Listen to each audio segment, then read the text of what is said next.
किसानों ने आंदोलन किया है। इस तरह से पूरे उत्तर प्रदेश में अगर समाजवादी आंदोलन करती तो आज आजम खां को जेल से बाहर निकाल कर ही रहे। अगर हम उनके लिए भरपूर खुलकर आएंगे तो मुस्लिम वोट कट जाएंगे। और हम ये चाहते हैं कि चाहे वो ओवैसी साहब की पार्टी, चाहे वो समाजवादी पार्टी या कांग्रेस पार्टी ने वादा तो किया अपने इलेक्शन मंशूर में, घोषणा पत्र में ये ऐलान किया कि हम सरकार में आने के बाद रिजर्वेशन देंगे, लेकिन उन्होंने रिजर्वेशन भी नहीं दिया और मुसलमानों को किसी जगह नौकरियों में भी नहीं रखा, खाली लॉलीपॉप देकर। मुसलमान रोजगार में बहुत पीछे है, मुसलमान तालीम में बहुत पीछे है, मुसलमान इस मुल्क के अंदर दलितों से भी पिछड़ गया है।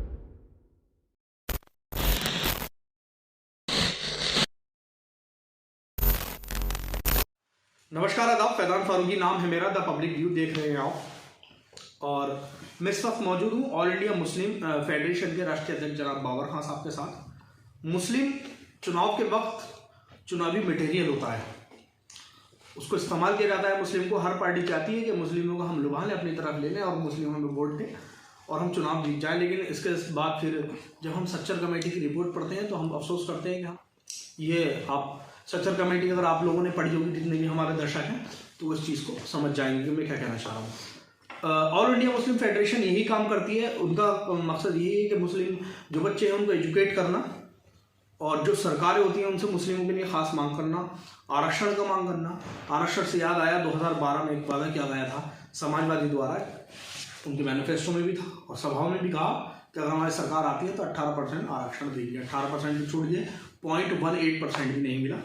इसी सिलसिले में हम सर से बात करेंगे, जो मुस्लिमों का एक संगठन है और उसके लिए काम करता है। सर, स्वागत है आपका हमारे चैनल में। शुक्रिया। शुरुआत आपने जो की किस नियत से की? अच्छी नियत है आपकी काफ़ी कि मुस्लिम एजुकेट हो पाए, लेकिन नियत अलग चीज़ है। प्रैक्टिकल में कितना काम किया है आपने इसमें?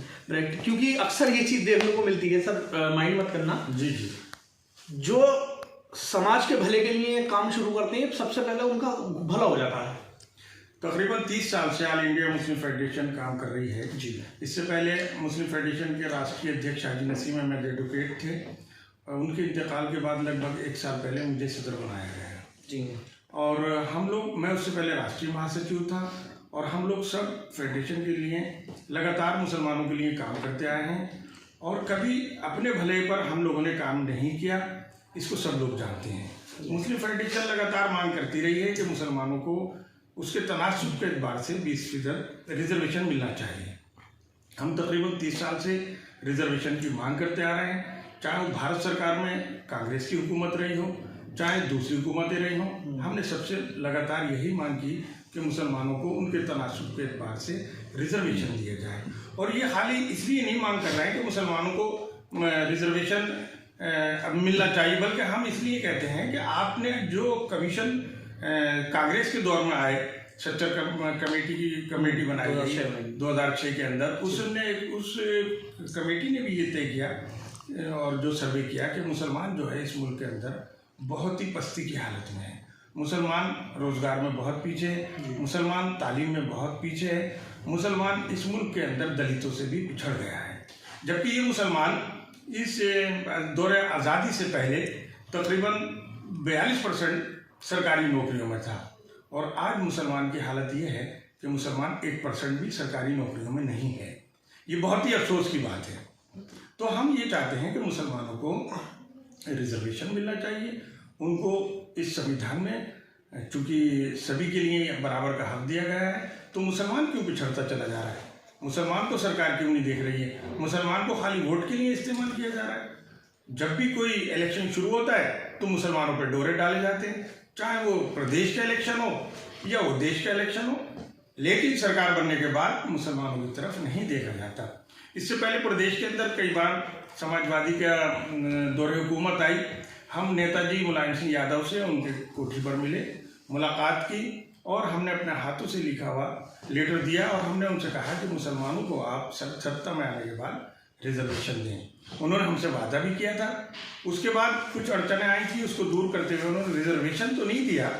पिछली सरकार में मुलायम सिंह जब मुख्यमंत्री उत्तर प्रदेश थे तो उन्होंने मुसलमानों के उर्दू टीचर रखे, उर्दू ट्रांसलेटर रखे, यानी अनुवादक रखे गए जी। मुसलमानों को काफ़ी भर्तियाँ मिली। उत्तर प्रदेश में तो किसी हद तक उन्होंने मुसलमानों का साथ दिया। और उत्तर प्रदेश में उनकी सरकार के अंदर मुसलमानों ने कुछ सुकून महसूस किया। लेकिन उसके बाद 2012 का चुनाव आया तो अखिलेश जी ने से भी हमने यही मांग रखी थी, लेकिन अखिलेश जी ने वादा तो किया, अपने इलेक्शन मंशूर में घोषणा पत्र में ये ऐलान किया कि हम सरकार में आने के बाद रिजर्वेशन देंगे, लेकिन उन्होंने रिजर्वेशन भी नहीं दिया और मुसलमानों को किसी जगह नौकरियों में भी नहीं रखा, खाली लॉलीपॉप देकर टरका दिया।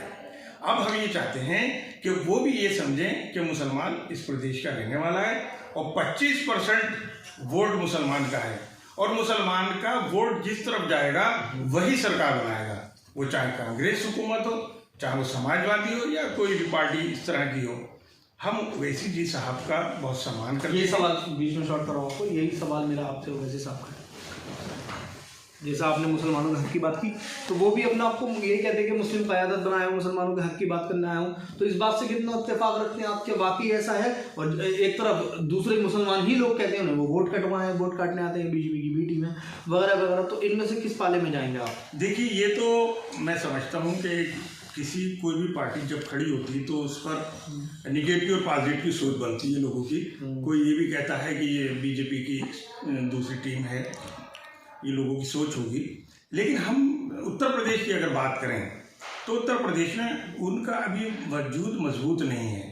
अभी उन्हें मुसलमान पसंद तो कर रहा है, लेकिन डर ये लगता है कि फिरकापरस्त पार्टी फिर सामने आ जाएगी और अगर हम उनके लिए भरपूर खुलकर आएंगे तो मुस्लिम वोट कट जाएंगे। और हम ये चाहते हैं कि चाहे वो ओवैसी साहब की पार्टी, चाहे वो समाजवादी पार्टी या कांग्रेस पार्टी, जो मुसलमानों के लिए हक की बात करे, सबको साथ लेकर चलने की बात करे और खुलकर अपने चुनावी घोषणा पत्र के अंदर मुसलमानों की बात करे, हम उसके साथ जाने के लिए तैयार हैं। और उत्तर प्रदेश का मुसलमान अब बहुत सोच समझ कर वोट देगा। हमारे वोट की कीमत है ये हम समझ रहे हैं, इसलिए हम इतनी आसानी से किसी को वोट नहीं देंगे। चुनाव अब नज़दीक आने वाला है, लिहाजा ऑल इंडिया मुस्लिम फेडरेशन और दूसरे जो छोटे छोटे दल हैं उनसे भी मुस्लिम तंजीमें बात कर रही हैं। हम लोग अभी तय नहीं कर पा रहे हैं कि किसको वोट दें। अब आजम खां का मसला ले लीजिए। आजम खां उत्तर प्रदेश की जो हुकूमत बनी भाजपा की, किस तरह से मुसलमानों का सबसे बड़े लीडर को घेर कर बंद कर दिया। इतने बड़ा लीडर को क्या इस चोरी बकरी की चोरी में जाएगा वो? क्या उसके ऊपर ज़मीनों की दलाली और ज़मीनें कब्जाने वाली बातें रखी जाएंगी? ये सिर्फ मुसलमानों को नज़रअंदाज करने वाली बात है, मुसलमानों को जलील करने वाली बात है। जबकि आजम खां इतना बड़ा लीडर, जो मंत्री रहते, दूसरा उत्तर प्रदेश के मुख्यमंत्री हुआ करते थे, जिनके पास इतनी ताकत उनके कलम में कि वो अपने कलम से जाने कितने लोगों का भला कर सकते हैं और सरकार को चला सकते थे। किसको जिम्मेदार मानते हैं आजम खान साहब की साल? नहीं, ये तो हम भाजपा को जिम्मेदार मानते हैं। बाहर ना आना किसको जिम्मेदार मानते हैं? ये समाजवादी की कमजोरी है। समाजवादी की कमजोरी नहीं होती, जिस तरह से किसानों ने आंदोलन किया है, इस तरह से पूरे उत्तर प्रदेश में अगर समाजवादी आंदोलन करती तो आज आजम खां को जेल से बाहर निकाल कर ही रहते हैं। हमें अफसोस है कि हमारा लीडर, हमारा कायद बंद है, हम उसके लिए जान दे सकते हैं अपनी। तो ये बाबर खां साहब थे ऑल इंडिया मुस्लिम फेडरेशन के, और इन्होंने खुलकर बात की, किसी की पार्टी के पक्ष में बात नहीं की। सबको, सारी पार्टियों को जो क्रिटिसाइज बनता था वो क्रिटिसाइज किया इन्होंने। और देखकर लगता है कि बात करके हमें महसूस भी हुआ कि कोई पार्टी विशेष के बारे में बात भी नहीं की इन्होंने, मतलब खास करके किसी पर किसी की तारीफ नहीं की और ना ही अपनी बातों में जाहिर होने दिया कि इस पार्टी की तरफ है। मुस्लिमों के लिए अगर आवाज़ उठाते हैं तो मुस्लिमों के लिए आवाज़ उठनी चाहिए। आपने उस सवाल का जवाब नहीं दिया जो मैंने शुरू में किया था कि ऐसा क्यों होता है कि जो कोई भी संगठन समाज के लिए जब खड़ा होता है, समाज के भले के लिए, तो सबसे पहले संगठन का भला हो जाता है।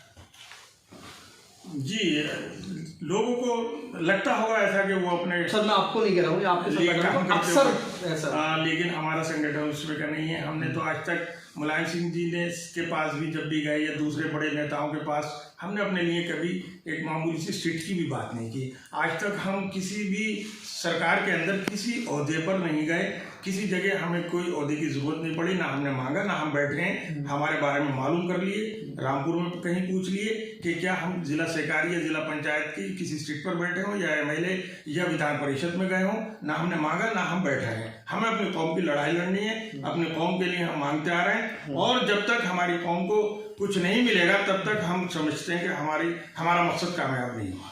ठीक है, तो ये कौम को जिंदा करने के लिए काम कर रहे हैं। जिंदा से मेरी मुराद है कौम के भले के लिए काम कर रहे हैं, कौम के एजुकेशन के लिए काम कर रहे हैं, क्योंकि जब शिक्षित होंगे तभी कौम का काम हो पाएगा। शेख सादी की वो लाइन याद आ गई, अगर आप चाहते हैं कि आपको मरने के बाद भी आपको याद किया जाए तो अपने बच्चों को शिक्षा दें, शेख सादी ने कहा था रहमतुल्लाह ताला अलैह। हमारी वीडियो आपको कैसी लगी कमेंट सेक्शन में ज़रूर बताइए। द पब्लिक व्यू देखते रहिए। जय हिंद, जय भारत।